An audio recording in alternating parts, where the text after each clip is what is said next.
नवी मुंबई महानगर पालिका की चुनावी बिसात में मौका है लोकतंत्र के सबसे बड़े हथियार वोटों की ताकत का परिचय करवाने का। इस चुनाव में आज हम आपके समक्ष लेकर आ रहे हैं नो योर कैंडिडेट में प्रभाग क्रमांक 27 के वाशी के पूर्व नगर सेवक किशोर पाटकर। किशोर पाटकर नवी मुंबई की राजनीति का सबसे चर्चित नाम। किशोर पाटकर वो नगर सेवक हैं जिन्होंने भ्रष्टाचार के खिलाफ आवाज उठाने और जन मुद्दों को लेकर सड़कों से लेकर प्रशासन तक से लड़ाई लड़ी है। एक सर्वसाधारण मध्यम वर्गीय परिवार से ताल्लुक रखने वाले किशोर पाटकर ने कड़ी मेहनत और लगन से आज नवी मुंबई की राजनीति में अपना एक अलग मुकाम हासिल किया है। एक साथ कई टास्क करने में माहिर किशोर पाटकर ने अपने सामाजिक और राजनीतिक कार्यों के साथ ही साथ स्नातक की डिग्री हासिल की और NCVT भी पूरा किया। यही है वाशी सेक्टर 9 की वो गलियां, वो इमारतें जहां किशोर पाटकर का जीवन गुजरा। उन्होंने बेहद करीब से सड़कों की जर्जर इमारतों में रह रहे लोगों की कठिनाइयां देखी, लोगों की दयनीय परिस्थितियों को करीब से समझा और लोगों को रहने योग्य नए घर प्रदान करने को अपना मिशन बना लिया। इस मिशन को पूरा करने के लिए उन्होंने उठाया अपने जीवन का पहला कदम। किशोर पाटकर ने सन 2000 में नवी मुंबई महानगर पालिका चुनाव में अपक्ष उम्मीदवार के तौर पर अपना भाग्य आजमाया।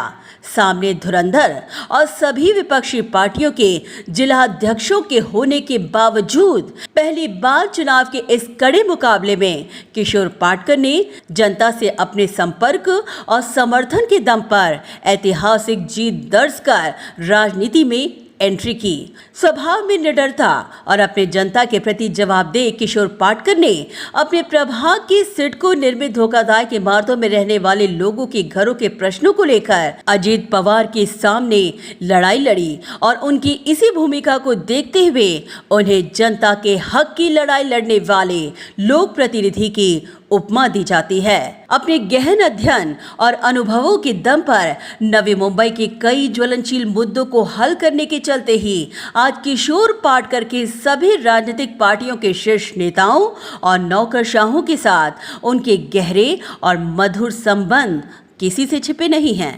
परंतु एक आक्रामक किशोर पाटकर का दूसरा पहलू भी है।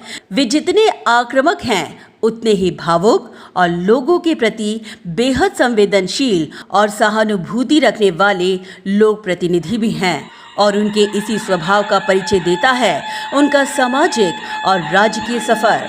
अपने इंटेलेक्चुअल लेवल, शहर के विभिन्न विषयों और जमीनी मुद्दों को लेकर गहन अध्ययन और टैक्स पेयर के पैसों की बचत के लिए किशोर पाटकर ने निडरता के साथ सड़कों से लेकर महासभा के हर पटल पर अपनी रोक ठोक भूमिका अख्तियार की। महानगर पालिका के पॉलिसी डिसीजन में भी उन्होंने गहन अध्ययन के साथ अपने सुझाव और सूचनाएं भी दर्ज करवाई। कोणती नीतिमत्ता आहे? मला तर एवढी लाज वाटते आपण एकत्र ह्या माणसाच्या विरोधात काहीतरी मोठा कार्यक्रम करायला पाहिजे। आता इथे सभागृहामध्ये निषेध करून काय होणार नाही? निषेध त्याचा करायला पाहिजे ज्याला निषेधाबद्दल लाज वाटेल, काहीतरी त्याच्या मनाला टच होईल। इथे टचच होत नाही, बिनधास्त कार्यक्रम चालू आहे, हुकुमशाही आहे काही। शिक्षण क्षेत्र में रिवॉल्यूशन लाने और भ्रष्टाचार को उखाड़ फेंकने के मिशन के साथ किशोर पाटकर ने शैक्षणिक साहित्य घोटाला, चिक्की घोटाला, रेनकोट घोटाला जैसे कई बड़े बड़े घोटाले को एक्सपोज कर सत्ताधारियों से लेकर प्रशासन को भी रडार पर लिया और जनता सर्वोपरि की भावना को जिंदा रखा। इतना ही नहीं, पर्यावरण संवर्धन की दिशा में उन्होंने अड़वली भूतवली वन क्षेत्र में अम्यूजमेंट पार्क की जगह सीमेंट का जंगल बनाने से रोककर 350 एकड़ जमीन को बिल्डरों की जेबों में जाने से रोका। वाटर गटर मीटर नहीं बल्कि लीक से हटकर काम करने में महारत हासिल करने वाले यंग डायनामिक किशोर पाटकर ने मीडिया की चकाचौंध से दूर साइलेंट वर्क करने में ज्यादा विश्वास रखा है। खुद फिटनेस फ्रीक किशोर पाटकर ने प्रभाग के गरीब और आर्थिक दृष्टि से कमजोर वर्ग के बच्चों के लिए नवी मुंबई का पहला नाइट क्रिकेट क्लब की शुरुआत की। खिलाड़ियों को राज्य और नेशनल लेवल तक पहुंचाने में आर्थिक मदद की। शहर में डिवोर्स के बढ़ते प्रमाण को देखते हुए राज्य में पहली बार महानगर पालिका के माध्यम से विवाह पूर्व समुपदेशन केंद्र की स्थापना करवाई।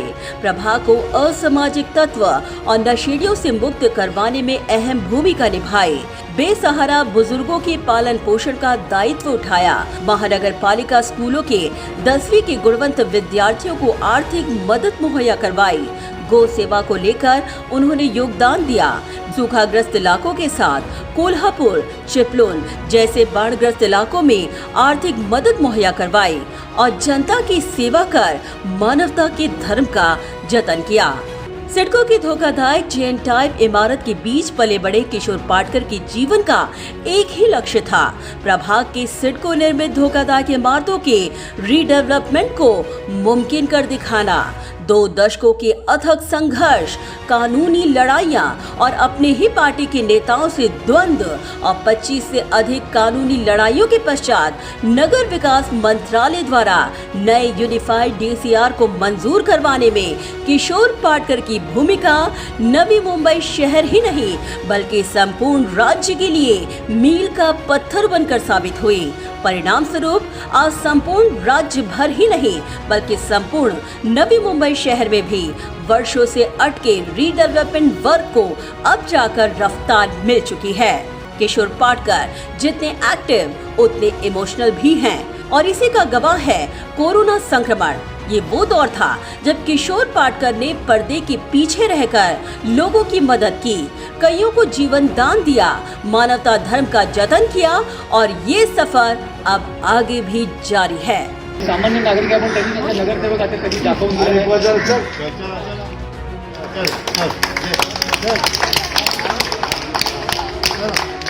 पाटकर साहेब, खरंच तुम्ही खूप आम्हाला मदत केली ह्या वेळेला। आता घरी भाजी पण नव्हती आणि तुम्ही खूप देवासारखे धावून आले आहात आणि खरंच तुमचे धन्यवाद। जेवढे म्हणाल तेवढं कमीच आहे। सुख असो दुःख असो, म्हणजे हे आमचं टॉवरचं कामचं सुद्धा म्हणाल तर आम्हाला नेहमी सतत आणि सदैव पाटकर साहेब आमच्या पाठीशी उभे राहिलेत आणि सदैव आम्हाला म्हणजे खूप मोठा दिलासा दिलेला आहे। आगामी महानगर पालिका चुनाव में किशोर पाटकर वार्ड क्रमांक 27 से फिर एक और बार अपना भाग्य आजमाने जा रहे हैं। क्या लोगों का वर्षों का साथ इस बार भी किशोर पाटकर के साथ रहेगा, ये तय करेंगे आप। तो अधिक से अधिक इस वीडियो को शेयर करें ताकि लोग अपने उम्मीदवार के बारे में जान सकें। तब तक के लिए जागरूक रहें और जिम्मेदारी से वोट करें।